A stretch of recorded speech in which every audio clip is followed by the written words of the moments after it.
दूर कहीं एक जंगल में सारे पशु पक्षी मिलजुल कर रहते थे। सर्दियों का मौसम आने वाला था। तभी मौसम के जानकार पक्षी सभी को आने वाली सर्दियों के बारे में सूचित कर रहे थे। सुनो सुनो सुनो, हर साल की तरह इस साल भी बहुत ठंड पड़ने वाली है। पर इस साल पिछली ठंड से बहुत ज्यादा ठंड पड़ेगी। आप अपने अपने रहने खाने की तैयारी कर ले। सारे पक्षियों ने सूचना पक्षी को सुनकर अनसुना कर दिया, पर लाडो चिड़िया आने वाले ठंड को लेकर चिंतित हो गई। लाडो अपने पड़ोसी पंछियों से कहने लगी, अरे मेरे साथियों, हमें सिपाही कबूतर की बात गंभीरता से लेनी होगी। हमें अपने घोंसले पक्के कर लेने चाहिए। अरे अरे लाडो, ऐसी कोई बात नहीं है। हर साल की तरह इस साल भी उतनी ही ठंड पड़ेगी, तुम देख लेना। और वैसे भी हमारे घोंसले पक्के हैं। नहीं नहीं मीनू चिड़िया, ऐसी बात नहीं है। ज्यादा ठंड पड़े या न पड़े, हमें तैयार रहना चाहिए। चलो, मैं घोंसले को ठीक ठाक करती हूँ। लाडो चिड़िया अपने घोंसले की मरम्मत करने लगती है। थोड़ी ही दिन में वो अपना घोंसला ठीक ठाक कर लेती है। चलो, अब मैंने अपना घोंसला तो ठीक कर लिया है। अगर ज्यादा ठंड भी पड़ जाए तो भी मुझे कोई भारी नुकसान नहीं झेलना पड़ेगा। अब मुझे सर्दियों के लिए दाना इकट्ठा कर लेना चाहिए। ऐसा कहकर लाडो दाना इकट्ठा करने चल पड़ती है। रास्ते में उसे कालू कौवा दिखाई देता है। अरे लाडो, कहाँ जा रही हो? लगता है बहुत जल्दी में हो। हाँ हाँ कौवे भैया, सर्दी आने वाली है ना कल, इसलिए मैं दाना इकट्ठा करने जा रही हूँ। इसमें कौन सी ऐसी बड़ी बात है? सर्दियाँ तो हर साल आती है।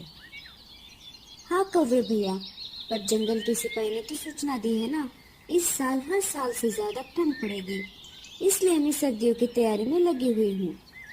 मुझे लगता है कि आप भी सर्दियों की तैयारी कर ही लो। तुम अपना अपना काम देख लो, मुझे सिखाओ मत। मैं खुद का ध्यान रख सकता हूँ। ठीक है, मैं तो बस आपको सूचित कर रही थी, बाकी आपकी मर्जी। ऐसा कहकर लाडो चिड़िया वहां से चली जाती है। कुछ दिन गुजर गए। वैसा ही हुआ जैसा सिपाही बोल कर गया था। इतनी ठंड पड़ गई कि नदी का पानी भी जगह पर जम गया। सारे पेड़ पौधे पर बर्फ जम गई। अच्छा हुआ मैंने घोंसले की तैयारी कर ही ली, वरना मुझे भी ठंड में बाहर रहना पड़ जाता। लाडो अपने घर में मजे से बैठी थी। तभी बाहर से दरवाजे पर ठक ठक की आवाज आने लगी। अरे, इस समय कौन है दरवाजे पर? जब लाडो ने दरवाजा खोल दिया तो बाहर कालू कौवा खड़ा हुआ था। अरे कालू कौवे, क्या बात है? इतनी रात गए तुम मेरे घर क्यों आए हो? तुमसे ही कहती थी लाडो, मैंने तुम्हारी बात मजाक में ले ली। इस साल ठंड तो बहुत ज्यादा है। तुम आज के लिए बस मुझे तुम्हारे घर पर सहारा दे दो, मैं कल ही मेरा घोंसला बना लूंगा। ठीक है कौवे भैया, बस आज के लिए मैं तुम्हें रहने दे रही हूँ, पर कल तुम्हें अपना घोंसला ठीक करना होगा। हाँ हाँ, मैं कल तुम्हें परेशान नहीं करूंगा। कालू कौवा अंदर आ जाता है और लाडो के घोंसले में जाकर सो जाता है।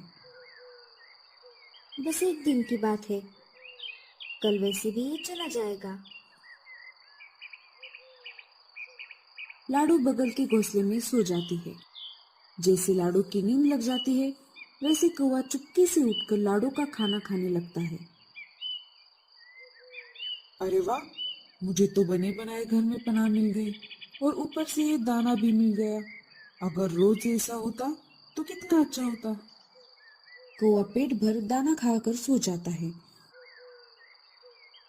सुबह हो जाती है। कौवा अपनी मस्त नींद में घोड़े बेचकर सो रहा था। लाडो कौवे के जागने का इंतजार कर रही थी।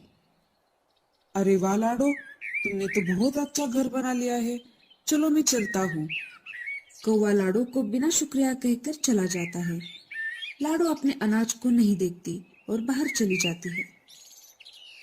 लाडो सारे पड़ोसी पंछियों से जाकर मिलने लगी। सब पंछी ठंड के बारे में ही बात कर रहे थे। कल रात तो बहुत ठंड पड़ी, हमें भी लाडो के जैसे घोंसला बना लेना चाहिए था। हाँ हाँ बहन, हम मिलजुल कर अपना घोंसला बना लेंगे। सब अपना अपना अच्छा घोंसला बनाने की तैयारी में लग गए। जब लाडो घर वापस लौट रही थी, तब उसने देखा कि कालू कौवा अपनी मस्ती में धूप सेकते हुए घोंसले में लेटा हुआ था। लाडो उसके पास चली गई। कौवे भैया, क्या तुमने अपना घोंसला बना लिया है? नहीं लाडो, मुझे जरूरत नहीं है। अगर कल सर्दी ज्यादा पड़ गई तो इसका मतलब ये नहीं कि आज भी ज्यादा ही पड़ेगी। तुम चले जाओ यहाँ से, मैं अपना अपना देख लूंगा। लाडो वहां से चली गई। रात होने ही वाली थी। लाडो ने अनाज के दानों की तरफ ध्यान ही नहीं दिया। ये क्या बात है? मेरा अनाज खत्म हो गया है और मैंने इसकी तरफ ध्यान ही नहीं दिया। ज्यादा ठंड पड़े इससे पहले मुझे दाना लेने जाना होगा। ये लाडो मुझे ज्यादा ही भाषण दे रही थी। मुझे कैसे भी करके इसका घोंसला हथियाना होगा। लाडो दाना लाने घर से बाहर चली गई। यही सही समय है, मुझे लाडो का घर हड़पना होगा। ऐसा कहकर कौवा लाडो के घर के अंदर चला जाता है और दरवाजा अंदर से बंद कर देता है। लाडो को दाना लाने में काफी देर हो जाती है। घर आते आते रात हो गई।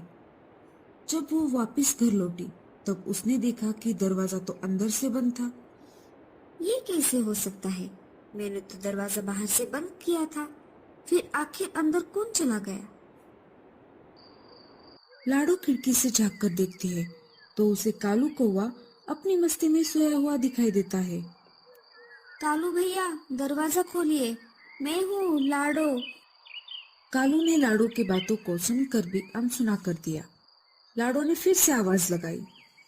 कालू भैया, क्या आप मेरी बात को सुन पा रहे हो? बाहर बहुत ठंड है। इस कड़कड़ाती ठंड में मैं जम जाऊंगी। मुझे अंदर आने दो, हम दोनों मिलकर एक साथ रहेंगे। कौन? लाडो? मैं किसी लाडो को नहीं जानता और मैं अनजाने पंछियों को मेरे घोंसले में नहीं लेना चाहता। अरे कालू भैया, मैं हूँ लाडो, जिसने आपको कड़कड़ाते ठंड में अपने घोंसले में पनाह दी थी। क्या आप मुझे भूल गए? कालू दूसरी तरफ मुंह करके सो गया। लाडो पेट से थी और उसके अंडे देने का समय भी आ चुका था। लाडो का पेट दर्द करने लगा। अब मैं क्या करूँ? मैं कहाँ पर जाऊँ? मेरा घर तो कौवे ने हड़प लिया है। तुम घबराओ मत मेरे बच्चों, मैं तुम्हें कोई नुकसान नहीं होने दूंगी। मैं ऐसा करती हूँ, मैं डॉक्टर तोते के पास चली जाती हूँ। मैं उनके अस्पताल में जाकर शरीक हो जाती हूँ। मेरा ठंड से बचाव भी होगा और उनके पास मेरा गुजारा भी होगा। लाडो कड़कड़ाती ठंड में डॉक्टर तोते के पास चली जाती है। लाडो डॉक्टर तोते के घर के बाहर आ जाती है और घर का दरवाजा खटखटाती है। कौन है? डॉक्टर चाचा, मैं हूँ लाडो, दरवाजा खोलिए। डॉक्टर तोता घर का दरवाजा खोल देता है। लाडो, जल्दी से अंदर आओ, बाहर बहुत ठंड है।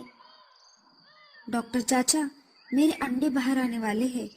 कालू कौवे ने मेरे घोंसले पर कब्जा कर लिया है। मुझे समझ नहीं आ रहा था कि मैं क्या करूं। तभी मुझे आपका ख्याल आया। आप देख लीजिए, मेरा पेट बहुत दुख रहा है। तुम चिंता मत करो लाडो, मैं हूं ना। जब तक तुम्हारा घोंसला तुम्हें वापस नहीं मिल जाता तब तक तुम यहाँ पर रह सकती हो। मैं बाजू के घोंसले में रहूंगा। डॉक्टर चाचा लाडो को कुछ दवाई दे देते हैं। ये लो लाडो, इसे खा लो, सुबह तक तुम्हारे अंडे निकल आएंगे। मैं यहीं पर हूँ, पास वाले घोंसले में। कुछ जरूरत पड़ी तो मुझे आवाज लगाना। इधर ठंड के कारण एक हाथी पागल हो जाता है। फिर वो हर एक पेड़ पर अपना सिर पटक रहा था। कालू कौवा अपने मजे में सो रहा था। तभी पागल हाथी ने उसके पेड़ पर जोर से सिर मार दिया। वैसे ही घोंसला जोर जोर से हिलने लगा। कालू कौवा डर गया। अरे ये क्या हो रहा है? मुझे लगता है भूकंप है।